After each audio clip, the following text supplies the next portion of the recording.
Gusto mo bang magkaroon ng matibay at matatag na negosyo? Abay, tara na. Dito ka na kay Ate Tintin, mag-subscribe ka.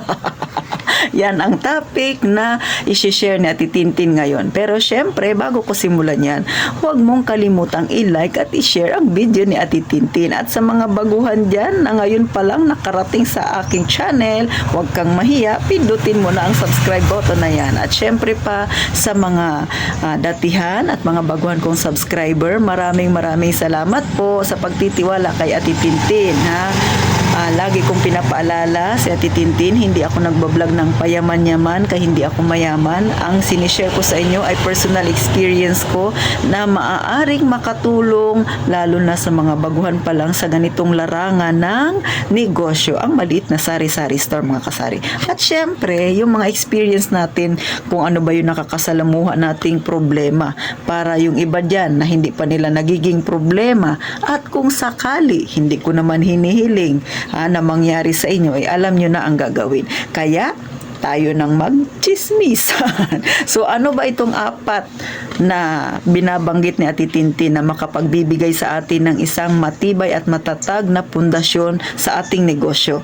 Well, sa mga hindi pa nakakapag-umpisa ng kanilang negosyo pero yung negosyo na gusto ninyo ay pagtitindahan din, mga kasari, ito ay base sa aking experience. Number 1, kapag magtatayo ka ng negosyo, dapat matyaga ka. Hindi natin pag-uusapan kung may puhunan ka bang malaki o maliit.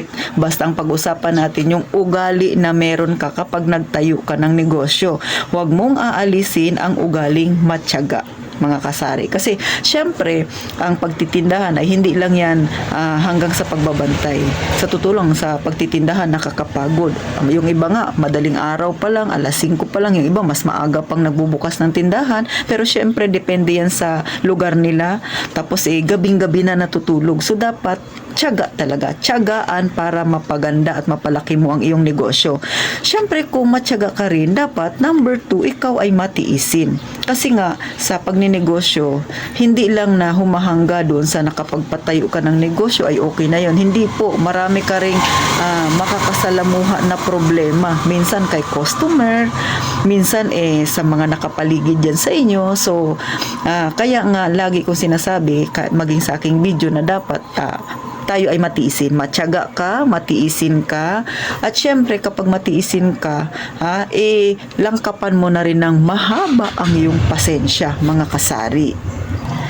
Kasi nga, baka isipin ng iba, may negosyo na ako, madali nang gumanda ang buhay ko. Ay, hindi po yun ganun. Walang ganun, walang magic, walang instant magic.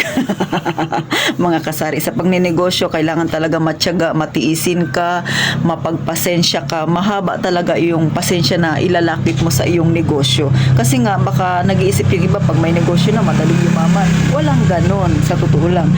Kung isipin niyo yung mga mayayaman na yan, matagal din nilang nakamit kung ano yung meron sila ngayon.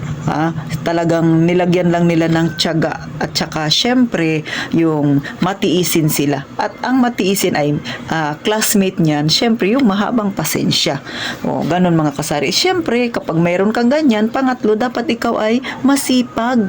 Di ba mga kasari, hindi lang yung bantay-bantay ka lang sa negosyo mo, upo-upo ka lang diyan, may puhunan ka naman, malaki naman ang negosyo mo. Hindi yan, hindi ganun yun mga kasari.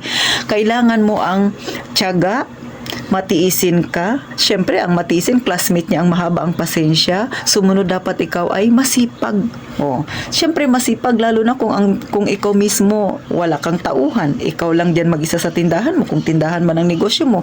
Kapag ikaw ang may-ari ng tindahan, ikaw rin naman ang trabahador, mga kasari. Kaya dapat masipag ka. Bakit? Depende yan sa lugar ninyo. Katulad dito sa akin, ang mabenta dito ay ripak-ripak. Ay kung tatamad-tamad ka sa negosyo mo, ay tinatamad ako mag-ripak, Atitin. Paano ka mabibentahan? Malakas dyan sa inyo, ripak. Antay mo, may bumili sa'yo di bote-bote, di mauubusan ka ng customer niyan kasi dahil lang sa tinatamad ka. Kaya dapat, ikaw ay masipag. Syempre, kasunod niyan na ugali, dapat ikaw rin ay madiskarte. Hindi lang basta masipag ka, dapat may diskarte din. Huwag mo rin masyadong pagurin yung sarili mo pero kulang ka sa diskarte.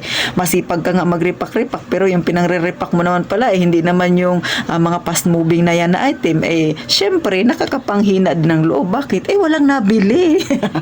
Kailangan, madiskarte ka rin, ha? Isipin mo, ano ba yung mga fast-moving sa yung tindahan? So, doon ka mag-focus. Yung mga slow-moving, syempre, dapat meron ka rin yan. Pero huwag ka masyadong mag-focus doon. Doon ka sa mga fast-moving mo na paninda kung tindahan ang iyong negosyo, mga kasari.